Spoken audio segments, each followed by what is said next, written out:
വന്നത്. അപ്പോൾ മിമിക്രി വിട്ടുപോയി. അപ്പോൾ തൊണ്ടയിലുള്ള സാധനമൊക്കെ അങ്ങ് പോയി. സാധുവൊന്നും ചെയ്യാറില്ല.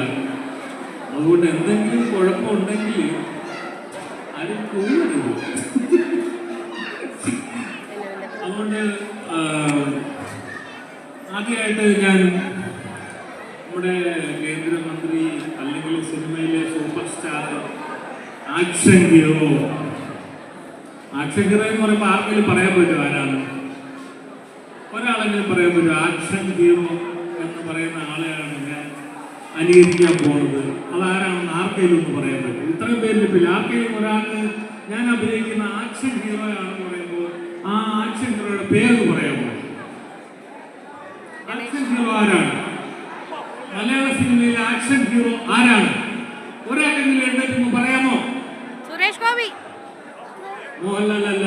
സുരേഷ് ഗോപി. ആർക്കെങ്കിലും പറയാമോ? സുരേഷ് ഗോപി. ആരാ? ആരാ? സുരേഷ് ഗോപി. സുരേഷ് ഗോപി. ആക്ഷൻ ഹീറോ സുരേഷ് ഗോപിയാണ്. അപ്പൊ സുരേഷ് ഗോപിയുടെ ഒരു ചെറിയൊരു സംഭവം, അദ്ദേഹത്തിന്റെ ഒരു ഡയലോഗ് ഞാൻ ഇവിടെ അവതരിപ്പിക്കാൻ പോകും. നിങ്ങൾ ഇഷ്ടപ്പെട്ടെങ്കിൽ കൈയടിക്കുക, ഇഷ്ടപ്പെട്ടില്ലെങ്കിൽ പോകരുത് കേട്ടോ. അപ്പൊ ഓക്കെ,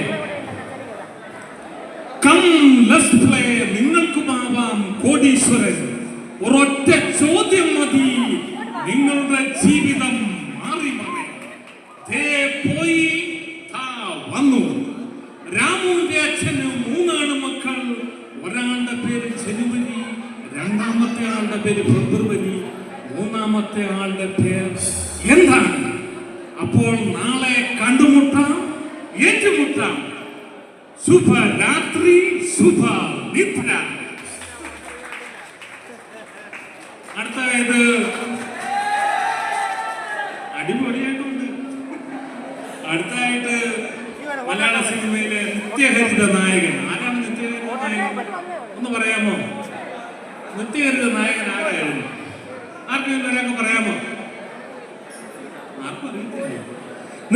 മലയാള സിനിമയിലെ നിത്യഹരിത നായകൻ ആരാണെന്ന് പറയാമോ?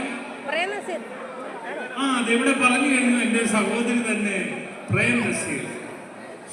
അപ്പൊ പ്രേം നസീറിനെയാണ് ഞാൻ അടുത്തായിട്ട് അവതരിപ്പിക്കാൻ പോകുന്നത്. അപ്പോ പ്രേം നസീർ ആ കൊച്ചു കൊച്ചിനെ ആ വീണ്ടും പിണക്കം, ആ വീടിനം പാലച്ചോട്ടിൽ വെച്ച് നിനക്ക് ഞാൻ പാലപ്പൂ പറിച്ചു തന്നതും അത് നിന്റെ മുടിയിൽ ചൂടിയതും